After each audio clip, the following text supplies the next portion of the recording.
Brought to you by BedroomBattlefields.com, this is the Tabletop Miniature Hobby Podcast.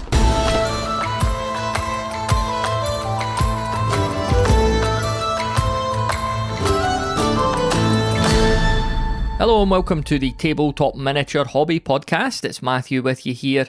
Did you know that 3 brilliant, or apparently brilliant, ways to open any content are stories, stats, or quotes? So I thought we'd start with a quote here. This one, I hear it now and then and I really like it. It's by George Bernard Shaw.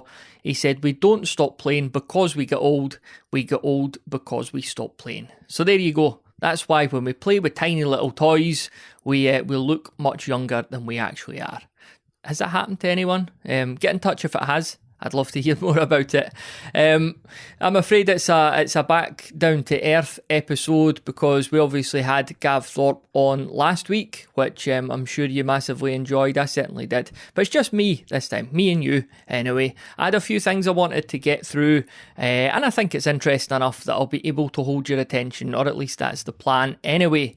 So as I like to do with these solo episodes, I thought I'd just kick off by talking you through what I'm actually painting at the moment. And to be honest, the answer is I've not done a lot of painting recently. I do have some miniatures on the table set out, but it's honestly been a couple of weeks since I've managed to get to them last, but I'm making good progress with them. You've maybe heard me talking in past episodes about putting together this Nurgle warband. So I have 2 bases of Nurglings that I'm working on, and I've got like little mushroom and fungus type decorations throughout the Nurglings on these bases. And then the Nurgle Lord miniature from at some point in the 90s, I had to kind of slightly rebuild him because he's on this like decrepit looking old horse, and he used to have I'm sure they've remade this guy as they've remade most characters, but he had a big scythe on his back, and I've had to replace that with a banner from the old Chaos Warrior boxed set, I think it was. And it's either the skeleton box set or the Chaos Warrior box set. Again, I had to put a hand and a sword on him. He didn't have any arms. He didn't have any armies. So, he's back on his horse with 2 arms, holding a couple of things, a couple of wee mushrooms on his base too, and another wee Nurgle in there. So I've got, once I finish them up, that warband, I've got quite a lot of Plague Bearers, and I've got a Chaos Warrior in there as well. I've got a Beast of Nurgle, and there'll be 3 bases of Nurglings. So this warband, there's no actual plan with it. I just really wanted to put it together, but I dare say it'll come in handy for, games like Song of Blades and Heroes, maybe even a version of Frostgrave or Rangers of Shadow Deep. And I've got a couple of new rule sets that I'm going to talk about in a wee while as well. Elsewhere on the painting table, things that I'm currently not painting at the moment, but it's a work in progress. I've got a lot of Chaos Goblins from Nightmare Miniatures. Honestly, I based and primed these. You maybe heard me say before, I do the basing first. I've got a weird way of doing things.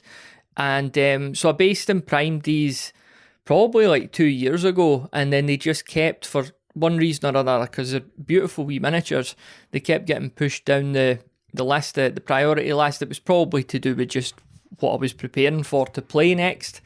So they kept getting pushed down, and I thought, you know what, I'm actually going to crack on and get these done now. And so far so good. Like I say, they're really cool wee miniatures, these wee goblins. Some of them are called Chaos Goblins, and some of them are called Bugbears. The Bugbears, you'll maybe know more about this than me, but they're slightly taller and bulkier. But I think, there's 10 of them, and they'll fit together as a wee warband, no problem. So these Bugbears, they need to get some shields put on them as well, because they've all got spears. But the Chaos Goblins, they're doing a bit of everything, they've got all sorts of wee funny faces, and one of them's got 2 heads, 3 legs. So yeah, really cool miniatures from Nightmare. I also, at that period, had bought a group of, they are Gretchen, but I'm not sure if they call them Space Goblins or that, obviously, because they're proxy miniatures, but I've got some of them on the go too, so they're very similar to paint. It's just the difference is that they're obviously going to be like sort of in the sci-fi sandbox rather than fantasy. So I'll be putting them together too. The only difference, aside from the weapons that they're holding is. I base the stuff for my sci-fi games different. So for the fantasy, I'm doing basically Goblin Green and Golf Course Sand, and on the fantasy, I'm doing more of a sort of blasted ash base, and it's black round the rim.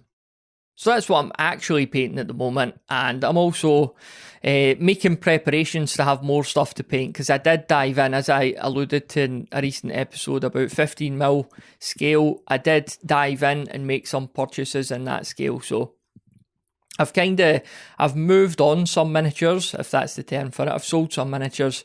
Basically, when I got back into the hobby, and I think it was late 2018, I'd bought a bunch of stuff from Perry Miniatures. I had some of the plastic Chaos Warriors, and I was making up big regiments of troops because I thought, I'm going to want to play mass battles, and I'm obviously going to do it at 28mm. I just didn't consider any other scales. But there was a couple of things, like it was the first things that I'd painted on my return to the hobby, so I didn't think they looked particularly great, and I just couldn't see me ever managing to get a game at that scale, especially given I'd have to buy more regiments and stuff like that. So I managed to sell those on eBay, and I hope that they get a bit of use somewhere else. They were fully painted in that, and they're off somewhere else now to like I say, hopefully see a bit of action on the table. But for me, 15mm seems to be the scale that I'm settling on. And I did realise when we did that episode, when I had Alex on the show, it maybe sounded like I was throwing 6mm under the bus. And I should clarify, like I do really like 6mm for a lot of reasons, and I've gone into that before. But there were just a couple of things. It wasn't quite working out for me the way I was painting them. Again, my fault in the main. But it's more just the fact that I really like 15mm, and you can only do so much. So it was kind of getting me thinking about, like, when is it okay to abandon a project? Because we've had discussions in the past, and some folks, I think it was Jason, was saying like he needs to be really disciplined or he would just never finish anything. Gav Thorpe himself was saying that he struggles to get stuff finished sometimes. But my ethos is, I do think there's obviously a need for a certain amount of discipline, but when I looked at the bigger picture here, I could really see myself getting much more into 15mm, getting a lot more use and happiness out it than its 6mm alternative. So I'm not going to get rid of my 6mm stuff. I've still got a lot of it sitting unpainted, and who knows, maybe I will dive headfirst back into that in the future. But for now, I'm going with 15mm, and I should clarify as well, this is for the rank and flank stuff. This is for getting big blocks of troops, and 28mm is the scale that, first and foremost I'm going to be playing for all my skirmish games, whether that's sci-fi, fantasy, or anything in between. So I'm definitely not moving away from 28mm, far from it. I'm just looking for that big battle experience that doesn't require so much room, but I'm still looking for something bigger than 6mm. So I think 15mm, now that I've got my first couple of orders, I'm going to talk about that in a second, but it can be made to look similar to the way it looked in White Dwarf. I'm not talking about the standard of painting or scenery, I'm just meaning that, that there is proper individuality there in the miniatures, individually based, etc. So I can see myself getting closer to that aspiration of, when I was wee and looking at what they were doing with Warhammer and trying to recreate that myself. So I think 15mm is a very good scale to try and do that. Whether I can pull it off remains to be seen. I need to get all this done. I need to get it painted to a standard I'm happy with. But at the moment, I'm very enthused about it. I've got the first few orders in, so I'm going to build two armies. I'm going to build an Empire army, and I'm going to build an Orc and Goblin army. I'm going to start with about 5 units each, and just see how I get on with that. So I'd made orders from Alternative Armies, Pendraken and Ral Partha, and I'm going for a predominantly Monopose aesthetic because, I don't know if this is common. Maybe it is for listeners of this show, but I just really like the Monopose aesthetic. So I'm buying lots of the same troop to put in the same unit, so they're all going to look very uniformed. And that might seem silly to some folks when they think you're buying these all individually. You could have them all in different poses and it might look more realistic, but it's just not the aesthetic I prefer. So it'll be mainly Monopose units And I've also used Ralpartha in particular. They seemed really good for like standard bearers and champions and stuff like that to lead the units. So there will be some difference in the regiments. But again, very, very 90s White Dwarf in my mind for these sort of units that I'm putting together at the moment. So I hope to have some pictures of these, not painted, but at least I've started to sort of glue them onto the bases and stuff like that. I hope to stick some pictures up soon at bedroombattlefields.com and you can get a wee look. I also need to get movement trays because they will be individually based. So War Bases are a company that are pretty local to me, and the plan is to head down there one weekend with the individual bases and just have a look at sort of movement tray sizes and which ones are going to be a really good fit for these little units that I'm putting together. So it's handy having a company like that on your doorstep. I know you could order stuff online, but there's a lot to be said sometimes for just seeing something and you know right away whether it's going to work for you or not. Especially the way the post is these days, like Christ, in Scotland now. I don't know if this is UK wide or whatever, or just a worldwide thing now, but the post is terrible. Like you order stuff and it's either late or it doesn't turn up at all. Like it's just so unreliable at the moment. So that had happened to me recently. I'd ordered, off the back of my chat with Richard, I'd ordered Planet 28 and Brutal Quest. I'd ordered them from Mammoth Miniatures, I'm sure the company name is. And they just hadn't turned up, and I had to sort of get in touch, and I think they've obviously been sent out via Royal Mail and just got lost. So it took a while to get the replacements, but I'm delighted with them. Like I've been reading them the last few nights.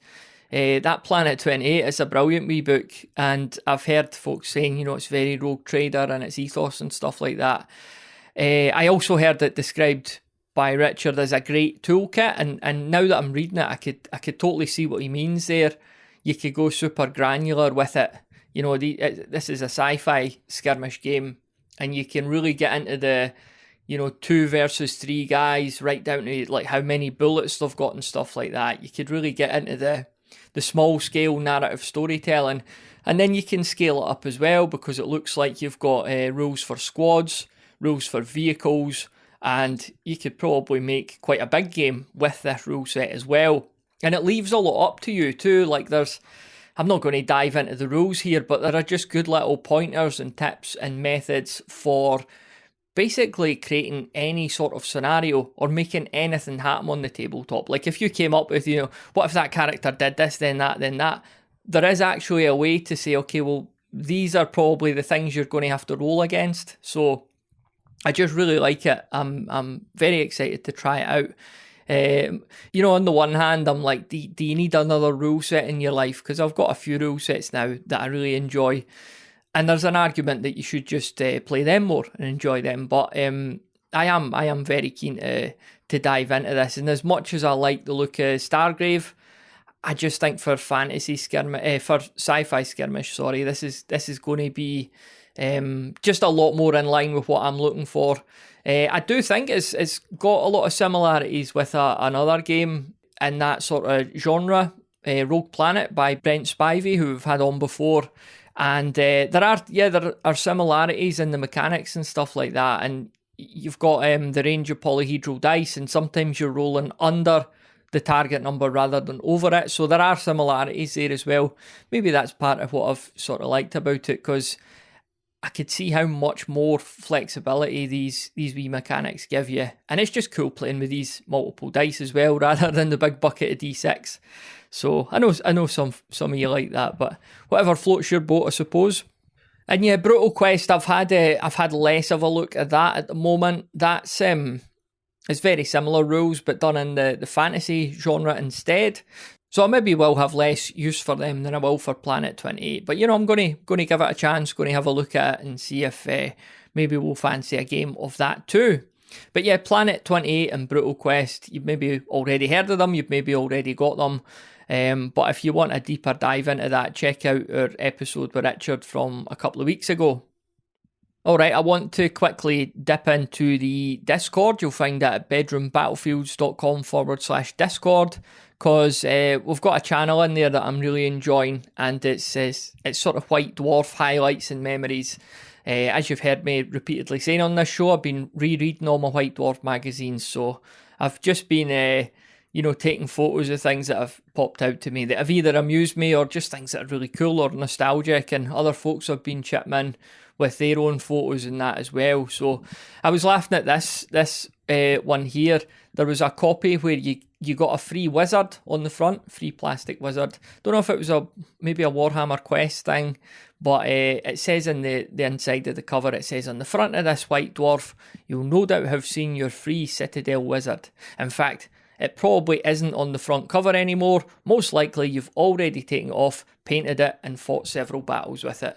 I thought this was funny because, when you're wee and you read these magazines and you just thought, if you were like me anyway, you just thought that like everyone else out there had loads of miniatures and they were all painted and they played loads of games all the time. And like you were that one exception sitting with like not very much stuff, and what you did have wasn't painted. And I suppose that's kind of like, again, going back to the Gav Thorpe, I feel like I'm name dropping him now because, my friend Gav, who I spoke to, by the way, he was talking about the highest possible aspirational level that White Dwarf wanted to convey to you as the reader. But, a lot of it just isn't like that. So I've no doubt they were being a bit funny here when they wrote that, but it did certainly tickle me when I saw it. Elsewhere, here's a funny one that made me laugh as well. So Jervis Johnson, he says, many readers with a computer and a modem, by the way this is 1995, will no doubt already know the Games Workshop studio has recently been hooked up to the internet. We had a great time looking at all of the news pages, home pages and mailing lists about our games, of which there are simply loads. But don't take our word for it. If you're hooked up to the net, do a search on the World Wide Web using the keyword Warhammer and see what comes up. We think you'll be as amazed as we were by the sheer quantity and quality of stuff. Anyway, not long after we started surfing the net, a certain Ed Etkin got in touch with us, offering to collect rules questions about Warhammer 40,000, Necromunda and Epic, collate them together and then send them to us for me and Andy to answer. This has proved to be a most beneficial arrangement, for us at least, because Ed made sure that we don't get asked the same questions again and again, and also that we receive the questions in one neat package all in one go. Just to break from the article a second, this was literally the time where they were like, if you've got a question about rules, phone the rules boys or whatever it was, or no, send a stamped self-addressed envelope to us and we'll write back with your rules questions. So this obviously was very cool for them at the time. So Jervis says, so thanks Ed for all your hard work, and to those of you on rgm.wh, he says that's the name of the Games Workshop news page, who said that Ed was making it all up himself, well, we guess you look pretty silly now, don't you? So back in 1995 on the internet, folks were still having a wee go at each other, by all accounts. And it also said that Ed has a homepage himself called Gates of Fenris, which includes all of the questions and answers from Andy and me, and it could be visited on www.users.interport.net, and a character that I don't recognise, and then F-timer. So that's the URL for that. I'm not going on there because I don't know what might have happened to that in this time. But be interesting to see if there is something still out there. So yeah, a little bit of internet history there. I posted a photo of that article from White Dwarf in the Discord. And then we've got a classic bit of Stillmania. Nigel Stillman is well known for playing in the spirit of the game. This is his personal opinion of the ultimate spirit of wargaming. So here are some pointers that Nigel gave us back in the 90s in White Dwarf. Pick your army to just under 2,000 points. Write down the roster and never amend it again. Make sure it fits the background. Collect and paint the army. Give it 3 coats of gloss varnish. Then never touch it with a paintbrush again. Give every character and regiment a name. Do not even possess extra or alternative units. Just stick with what you've got. Bet the marketing department loved that. Make a carrying case that fits the army exactly. Fight every battle with the same army and never change anything in it. Fight in big games with just your 2,000 points, and to hell with the odds. Never vary or change your army in any way. Resist all temptation. Model every magic item on the character who carries it, no matter what it is. What you see in the army is what you get. Take this literally. Always give your opponent the benefit of the doubt. Who cares if all your opponents know your army composition by heart? Let the only surprises be your deployment and your tactical moves. Shrug off defeat, learn the lessons and keep practicing. Play for the fun of playing. And finally, when you win, the excellence of your generalship will be beyond doubt. So if there was a better piece in all of White Dwarf history than that little bit from Nigel Stillman, I'm yet to see it. And there's a lot of good stuff in there, obviously, but I just think that's an incredible wee bit of content there. And just one last wee observation I had when I was reading through these copies of White Dwarf again. So this is around the era that you started to get all these Imperial Guard squads and units released.